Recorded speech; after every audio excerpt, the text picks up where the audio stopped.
I-offset po natin overtime niyo ha. Hello ma'am sir, this is your friendly HR partner Jim. Usap tayo about work hours part 4. I-offset po natin overtime niyo ha. Palagi niyo ba yan naririnig sa kay boss o sa opisina? At normal ba ito? Eto na naman tayo, it's a yes and no. Ang offset po ay sobrang work hours that can be considered as overtime. Pangtapak sa undertime at absences. At no, hindi siya pwede. Number 1, kung ito ay ginagamit para maiwasan ng bayad ng overtime pay. Number 2, changing rest days to avoid holiday pay.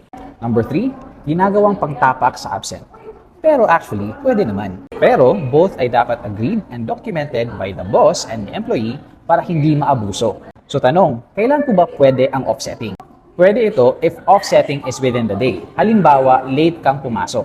Dahil late ka nag-time in, nag-extend ka sa work. Pero dapat agreed ito by your boss. So tandaan ang mga red flags sa offsetting. Number 1, ang rason ay to avoid overtime or holiday pay. Number 2, walang consent from the employee. Again, ma'am sir, sa work it's all about give and take. Tulad na lang na pag-agree ni boss na pag-extend mo dahil late ka para walang kaltas ang sweldo mo. At the end of the day, it's about being a team. So this is your friendly HR partner, Jim. Like, follow, and share for more.